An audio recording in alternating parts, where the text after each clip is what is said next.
Nothing Else Matters versus Damage Inc. I'm basically going to say the same things that I said in the first round. The live version that we play, is just so soulful and it has so much emotion in it. And you get at playing this song when it's just me and Greg.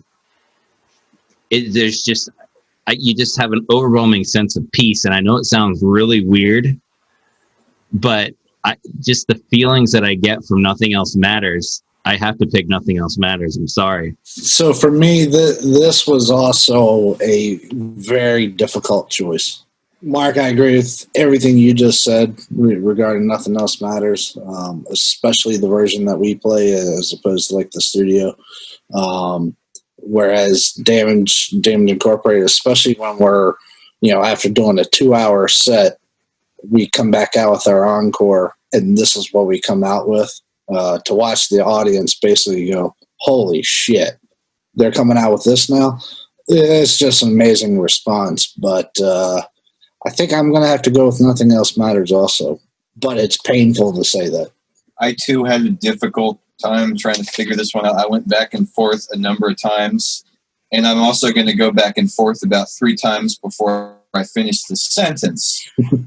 But, and it's actually surprising to me because Nothing Else Matters is not really a song that I thought much about until later on. I think the reason for that is just because I got indoctrinated kind of early on into the idea that when like heavy bands or hard rock bands write a song like this, they're not doing it because they want to, but because they feel like they have to.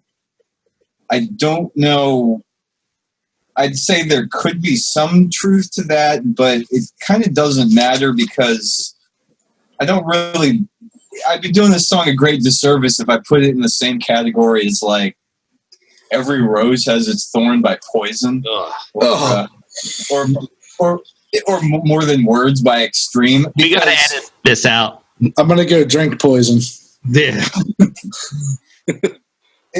That's what I mean. But no, when they added a song like this, it definitely came up as, whatever their intentions were, it comes off as extremely organic and sincere. And, this, even with that, little bit of heaviness at the end, it's kind of just, I get the feeling that, they were like, well, if we're going to do a song like this, we're going to do it our way and on our terms. And definitely the points you guys made in terms of how it works in a live set, like this is kind of like, this is the song they needed to write, to be sure, because if you're going to go out and do a 2-hour set, then you need something to break it up sooner or later, and metal is not a genre that's really known for its dynamics. I think my respect for the song has only grown over the years and seeing that how well it functions when you've got a crowd participating in it. As far as Damage Inc., it's the same things I said about Battery basically apply here. This is baseline thrash from Metallica. It's like the with the intensity that they'd always, I think they were meant to achieve, but hadn't quite got up to that point. I have to go with Nothing Else Matters, though, as well. A Fade to Black set without Nothing Else Matters feels like it's missing something. A Fade to Black set without Damage Incorporated happens quite a bit. And I don't think it's missing anything. That was kind of a deal breaker for me also. So, Yeah. That's a really good point. It's hard to replace Nothing Else Matters with an equivalent song. It can be done, but it's difficult. And you're gonna feel like you've missed something. Exactly. Yeah, you can. That was actually You could probably put a couple songs in the set in place of Damage Incorporated, and no one would notice. So I actually have that exactly in my notes right here. Like, there's not really an equivalent song to Nothing Else Matters. They haven't recreated that to the point where they could like play something else instead of that. It's like they've got slow songs, but when I say slow, I'm talking like Fade to Black slow, which is not exactly the same thing. So. All right. Nothing else matters. Unanimous decision. We have spoken. All right. Harvester of Sorrow versus the Four Horsemen. I'll start. I'll go back to what I brought up in the first round. You know, Harvester of Sorrow, I think of the Moscow show in '91. And, you know, how powerful that whole thing was with the global situation and, you know, first time metals coming to the Soviet Union or the former Soviet Union or whatever it was at the time. When I think of Four Horsemen, you know, I get that little thing back here that reminds me that the mechanics exists and that the lyrics are really dumb. So, you know, so Harvester is untouchable lyrically. The Four Horsemen, you know, you can always bring up that it's about it was originally about a horny mechanic. So I'm going to go with Harvester of Sorrow. For myself, this one I thought was going to be a lot harder for me. I guess I didn't put as much cultural value into it as Tim did, so it's actually kind of got me rethinking right now. Same here. But I'm going to go with what my original thought is from a performance standpoint, notwithstanding the significant cultural value to the Soviet Union. When we open up a show with this song, it is a punch to the face, a kick to the chest, wake up. Whatever you heard play before us, put that in your memory because you're awake now. To go from dead silence to those first hits is just an amazing feeling. I know it wakes my ass up. So I'm going with Horseman. I fully support that vote. Those are all great points. This is a really hard decision too. I'm thinking I love that middle part in Four Horsemen, not the slow part, the part with the gang vocals, you know, time is taking its toll on you, blah, blah, blah. I love playing that part, echoing everything you say, Zach. You know, that when Greg joined the band, that was our opener, you know, and we picked it for a reason, you know? Yeah. So it's hard. And, you know, Harvester of Sorrow, I love singing it. If I'm picking this for my own selfish reasons, I'm going to have to vote for Harvester. Love singing the song, love the dynamics in that song. It's just so heavy, you know. I got to pick Harvester. I don't know. Does anybody have a coin so I can flip it? I had this standing by so I could flip it if I needed to. Okay, that works. It might have to come to that because it's this actually might be the hardest one that I've had to do for this particular bracket. I flipped it. It was tails. So what was your tails? I guess horsemen have tails. Well, you can't do it that way. Because Four Horsemen is very clearly to me, it's the standout track on Kill 'Em All.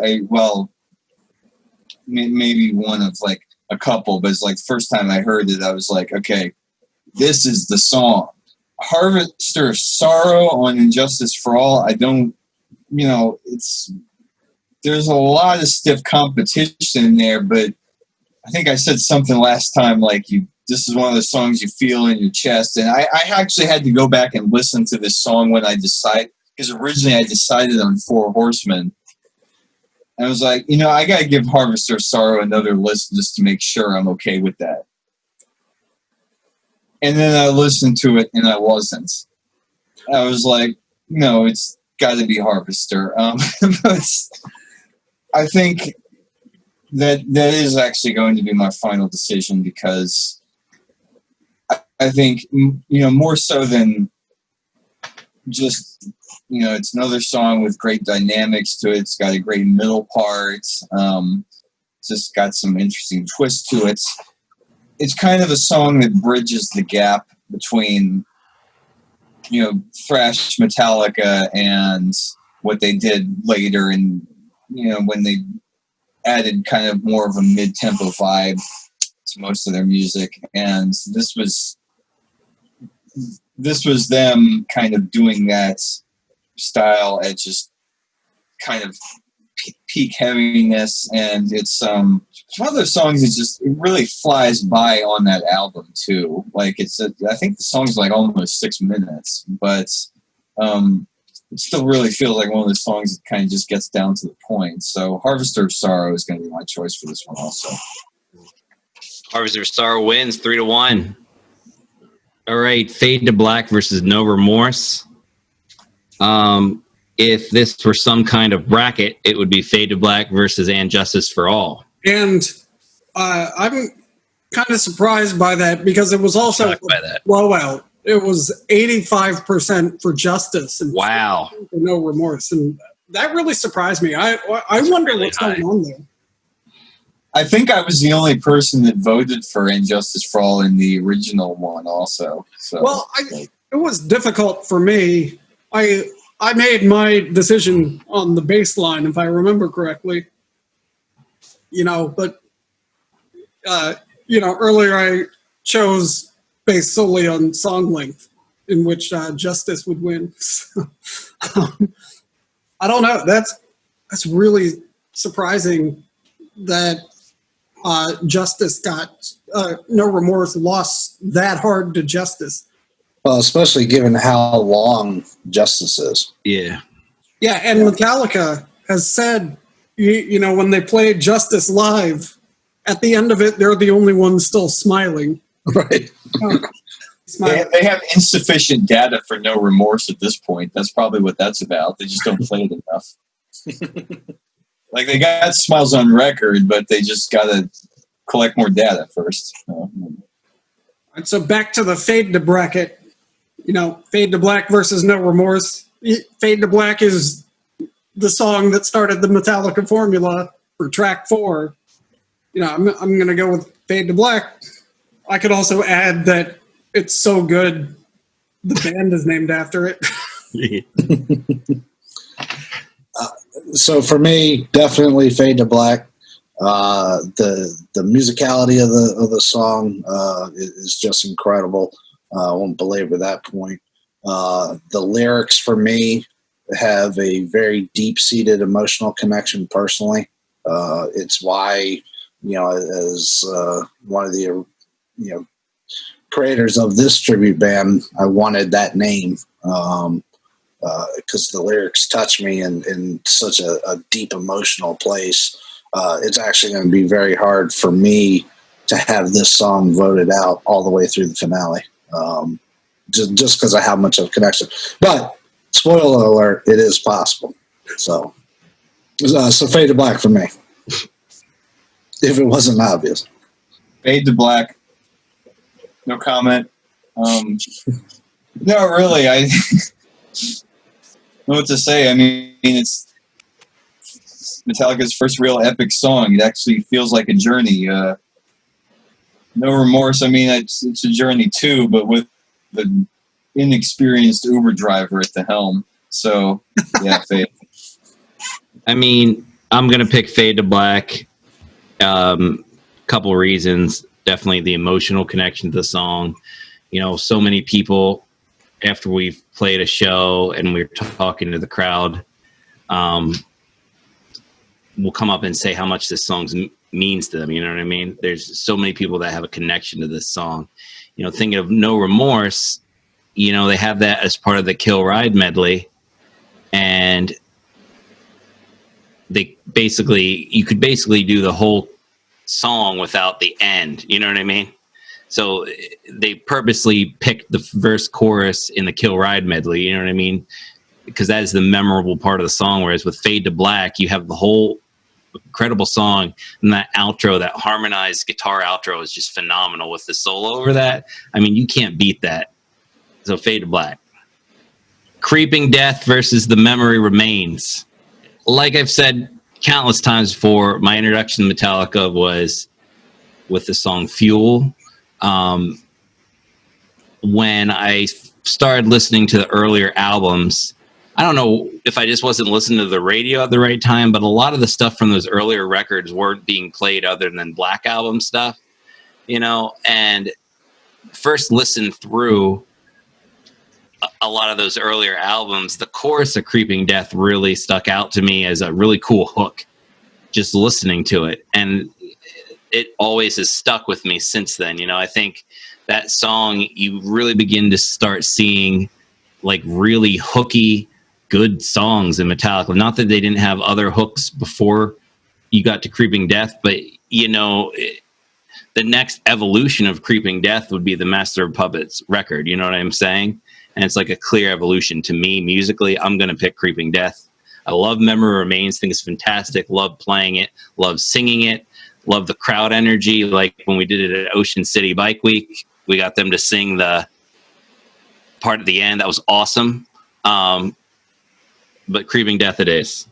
People like to pretend they don't like Load and Reload, you know, but then when we get on stage and play The Memory Remains, people get into it because they do like that song. But really, there is no contest, I think. You know, Creeping Death is one of the iconic songs that made Metallica Metallica.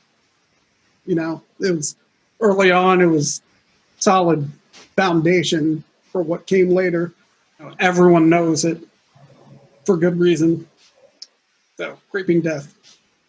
Would you guys even believe me if I actually tried to say Memory Remains with a straight face right now? Yeah, I didn't think so. I mean, even if we're just talking about lyrics, I'd rather hear about the 10th plague of Egypt than the drunken ramblings of Hollywood Boulevard trash. But, no, seriously, like, and, you know, I think you guys make some good points about Memory Remains because I think, you know, it's a decent song. It's got a Sabbath vibe to it. It's like you know, they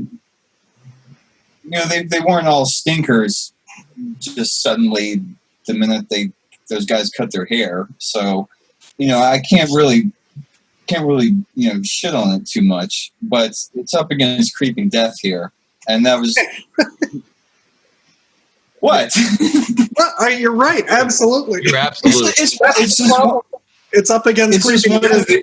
It's just one of the like, you know, the song that just really like sticks in your head and gets you pumped up on the Ride the Lightning album. Can't really say much more than that, but so yeah, Creeping Death. Yeah, I would have liked to see Memory matched up against something else on this list in this round just for fun. I don't think it's a fair comparison. It's like Enter Sandman and Confusion to me. But right. A little better matchup than that, to be honest. But so for me, this song was actually surprisingly difficult for me to pick. To just listen to the songs, and that's the only thing I'm factoring in, is just listening, then easily Creeping Death. But as a performer who enjoys the slower pace, so I can focus on accents and those hard hit moments where I can potentially break shit on my drum kit. The Memory Remains outdoes Creeping Death. Creeping Death for me it's just such a frantic pace all the way through. Yeah, there's hard stops and things like that, but it's such a fast-paced song until you get to that middle chant part. So Memory, I get to hit and really focus on all those accents. And you know, Lars catches a lot of shit from a lot of different people about how horrible a drummer he supposedly is and all that. But one of the things that Lars is actually extremely good at, and I don't think he gets enough credit, are kind of the ill-timed, odd placement of accents. 100%. Yes. Now, in the later years, he's, I think, appropriately probably taking some criticism of doing too many fills and overplaying songs, which drives me absolutely friggin' nuts. But the accents that he puts in the songs, even, pretty much any of the slower paced songs, One, Fade to Black, you can go listen on and on and on. They add all those impacts to those songs. So from a performer standpoint, I'd go with Memory, but just an overall song quality and icon standpoint, I have no choice but to go with Creeping Death. So Creeping Death's my final answer. Those are really good points, though, Zach. Yeah, I agree with you there. That was tough for me. Although I do like to lower my heartbeat when we play the Memory, so that's really good. All right, next matchup is Master of Puppets versus Atlas Rise. So I'll just start. Master of Puppets. There you go. No other comment. That's pretty much what I was going to say also. No, I mean, we're really breaking out the big guns here for bringing a Master of Puppets. So, yeah, and I do think that Atlas Rise, I forget what it was up against last time. I believe I voted for it. What was it up against? Yeah, we were unanimous for Atlas. Now that we're dead. Now that we're dead. Oh, okay. Well, I mean, it's, I went back and, reviewed Atlas Rise a couple of times, and I was like, I was reminded this is one of the songs from Hardwired that I do like more than one of the better songs from it.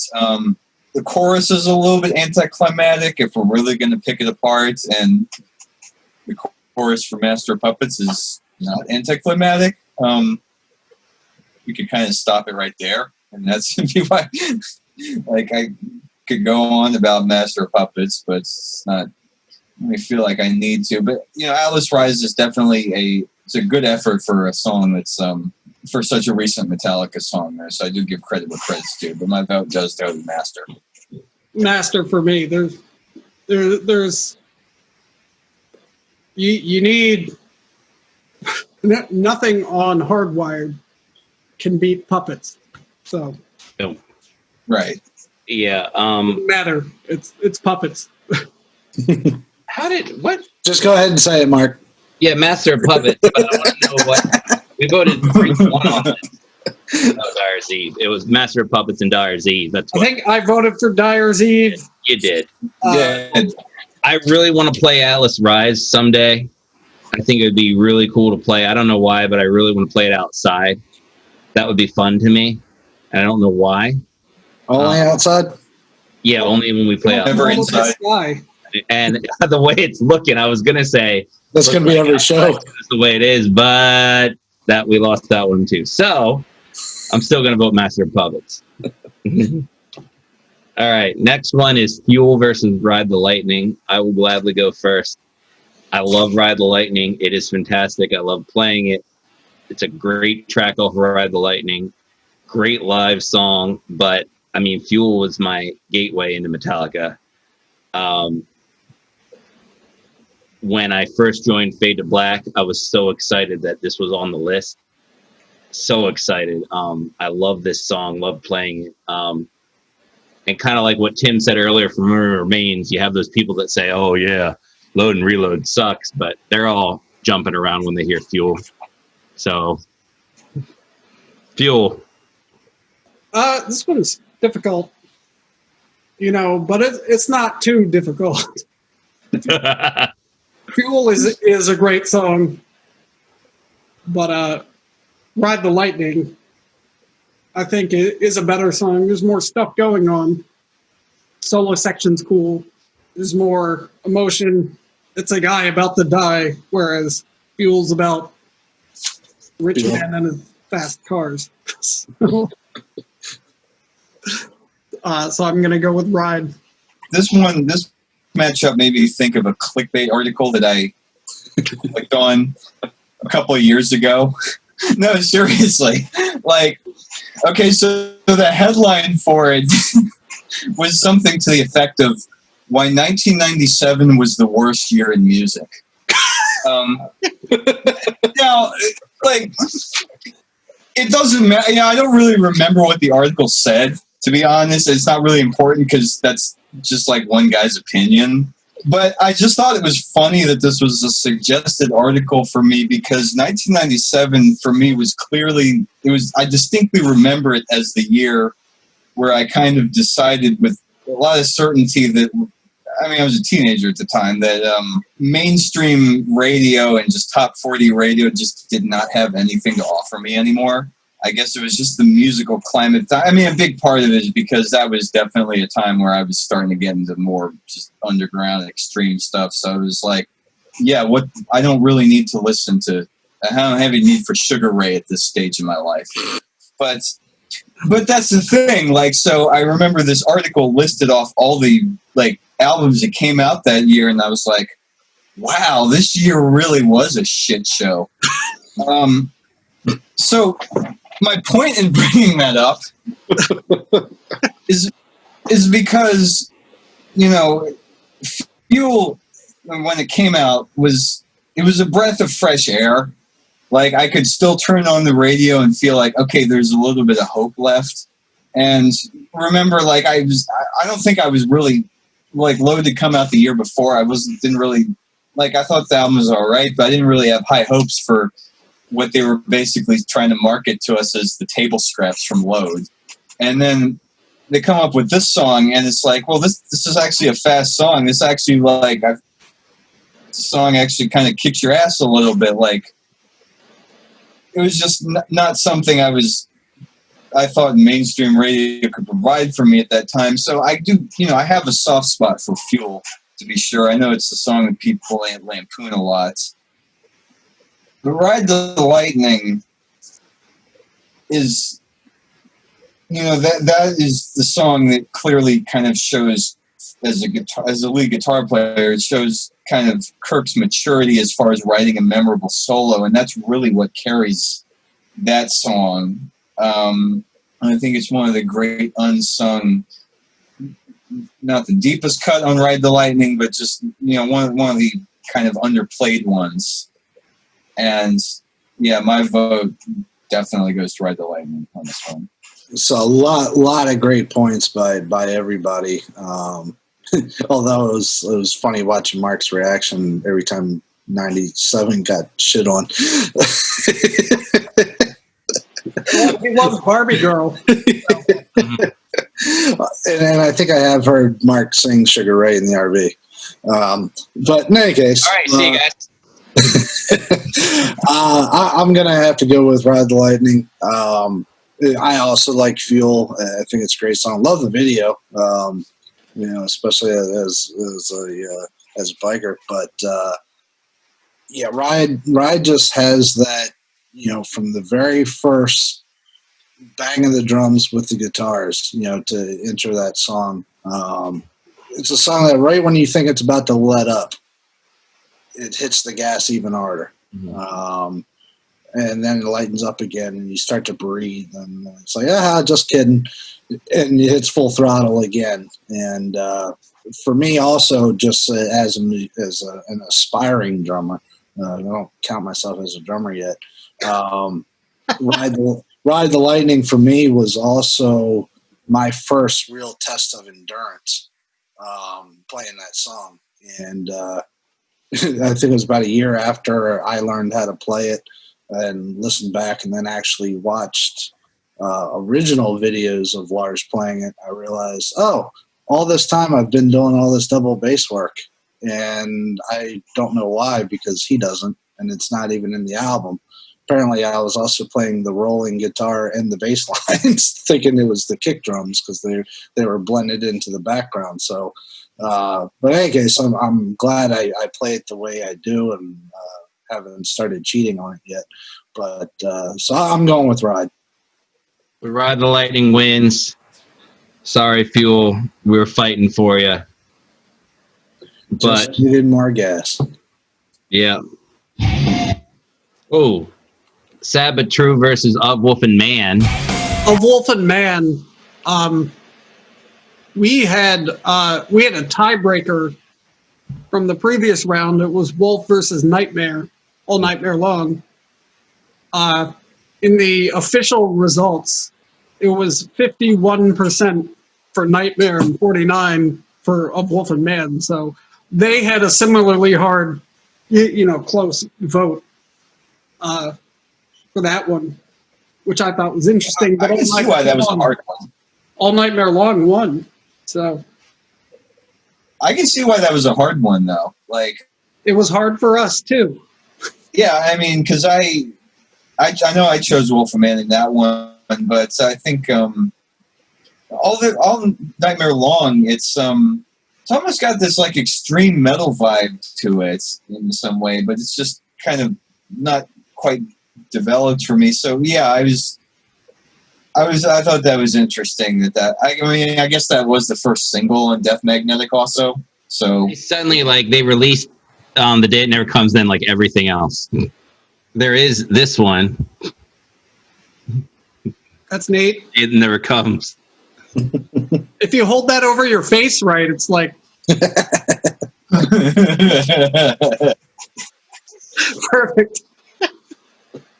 So Nice. I'm going to go with Sad But True for multiple reasons. I think this is an unfair matchup. I would have liked to see, just song structure wise, it would have been really neat to see this one go head to head with Harvester. I don't know why. I just think that would have been a really good matchup. I'm going to go with the feeling you get when the crowd sings along and gets into it and pumped. Hearing this song when Metallica does it live. Sad But True is a kind of no-brainer for me. It's very difficult to compete with Sad But True, especially on that album. Just the studio versions, I would still lean with Sad But True. But as I said in round one, when I think of Sad But True, I think of the Nimes France version of how James starts that song. Even when we play it live, and we haven't really tried too often to play it, the Nimes version, I still hear that in my head when I look down at the set list and say, oh, this is what we're playing next. I'm already thinking of that Nimes version before you do your crowd speech, Mark. But so for me, I'm going to go with Sad, but with an emphasis that I'd really like to try and incorporate the Nimes version more when we play it. yeah, I think you said about pairing up Sad But True with Harvester. I think when we talked about Harvester earlier, I think that was a point I was kind of trying to get across. Like, it's got a similar chunky vibe to it that like that would be a good matchup for sure, and they kind of provide the same function within their respective albums. I went with Sad But True here also. It was a fairly easy choice for me, even though I do like Wolf of Man very much. I don't really have a good reason why. I'll tell you one thing, though. So this band's Paradise Lost in the 90s, they made a couple of albums at least that sound like they just locked themselves in a room for 6 months and listened to nothing but Sad But True, and then wrote like 15 songs. So, and they're great albums, which is, I think that's kind of interesting. They made a great album based off stuff that vaguely sounds like Sad But True. So extrapolating that idea, I thought, how would I feel if these guys locked themselves in a room and listened to nothing but a Wolf and Man for 6 months and then made an album? And my response was, I don't think I'd like it. So that's my reason for picking Sad But True. I think Of Wolf and Man is probably one of my top 2 favorite songs about werewolves. So, I know what the other one is. yes, it is. The other one. Wolf by Iced Earth. Yes. Sad But True. Metallica gives you heavy. That song is so heavy. A Wolf and Man is also heavy, but it's not Sad But True heavy. So I got to go with Sad But True. All right, Sad But True is unanimous. All right, the last matchup of the evening, the Call of Cthulhu versus No Leaf Clover. These both get asterisks because we both, on both of these selections, we differed from what the people chose. Instead of Call of Cthulhu, it was Wherever I May Roam, and instead of No Leaf Clover, it was Moth into Flame. Tim, what was the breakdown? It was very close for all of them. The Rome versus Cthulhu was 55% to 45%, and Moth into Flame versus No Leaf Clover was 51 to 49. Wow. So they were both very, very close. You know, so I think our decisions aren't too different than theirs because we were 1 to 3 for all of them. Yeah. I'm actually a bit surprised by how close No Leaf Clover and Moth into Flame is. Because you know, Greg brought up earlier, it's it was a more recent single, you know. Yeah, I personally, I would have expected, even though I voted for No Leaf Clover, I would have expected in the court of public opinion, I would have thought Moth into the Flame honestly would have crushed it. I guess I really can't say No Leaf Clover is a deep track off at S&M because the whole album is kind of an anomaly, compared to the studio albums. But most people have never heard No Leaf Clover away from the S&M album. They don't play it live very often, or at least hadn't at the time. And of course, the Hardwired albums, being radio played all over the place now and has been since its release. So I'm just really surprised by how close it was in the court of public opinion. So I'm glad we were close. And as much as I love No Leaf Clover, with or without the symphony, I can't let it even come close to beating Cthulhu. So I'm going with Cthulhu, and I could talk for an hour as to why, but I'll just leave it at that. Save it for the next round. I'll be on the second Fade to Black YouTube channel.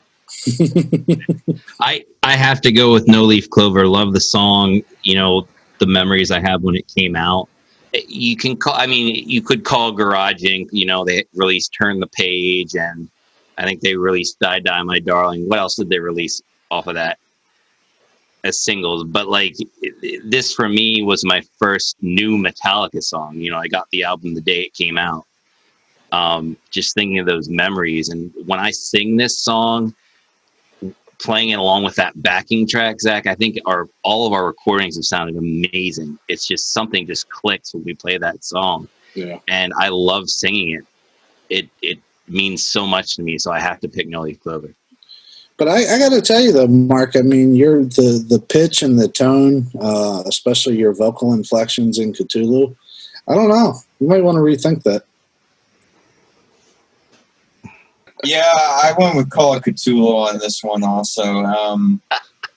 It's just one of those songs that's a little bit too entrancing to me not to pick over No Leaf Clover. I don't even think it's that good of a matchup, to be honest, because Metallica from the second half of the 90s, which is the only way I know how to really do it, I think it is one of the standout tracks if we're grouping it together with Load and Reload. And I think the chorus particularly is one of the memorable parts that I hadn't really heard something with kind of that type of emotion from them for. He's blown away. But Call of Cthulhu it's a meditation that I need sometimes, and that's my vote. Can I just say one side note quick? And Greg, just something that I don't know what you said that made me think of this, but I would have rather have seen Cthulhu versus Orion in this round. That's what it should have been, to be honest. That's what I think. Instrumental, yeah. I don't even really know if I know an instrumental song that really, because all the instrumental songs Metallica's produced are not really they don't follow a similar trajectory, so it's hard to find equivalents for them. It's not like with their slow build songs like Sanitarium and One, where there's kind of a clear pattern going. So, but yeah, that would have been a better matchup, I think. Should have been like I for some reason I'm thinking it should have been like Memory Remains versus No Leaf Clover or something. I don't know, but that'd be good. Yeah. Anyway, sorry, I had to say that. Well, I definitely didn't want to go last on this. But you are. Well, here we go. I think both Cthulhu and No Leaf Clover are incredibly unique songs. Like they, I don't think anyone but Metallica could have done either of those songs, and no one but Metallica in the time where when they made them could have made those songs. No Leaf Clover is shorter and the bass line is less interesting, so those were two ways I was deciding other matchups. Call of Cthulhu is iconic. Oh, I don't like this at all. At all. At all. I want my wife to be speaking to me next week. So she would be upset if I did not vote for No Leaf Clover, so I will. So it's a tie. I am asking for the tiebreaker right now. There. It wasn't my fault. And I can't even guess what the answer is going to be. I think he's going to pick No Leaf Clover. I don't know. Waiting for the little ... And I'm not saying ... See, this one, I know there's going to be more difficult ones. And, there probably already have been more difficult ones. But this one, to me, is really difficult. All right. So, quote unquote, No Leaf Clover, but damn. No Leaf Clover wins by a tiebreaker, and that was a pretty hard choice. I mean, well, now it's against Sad But True, so. There we go. All right, guys. And that concludes round 2 of Fade to Bracket. Bye.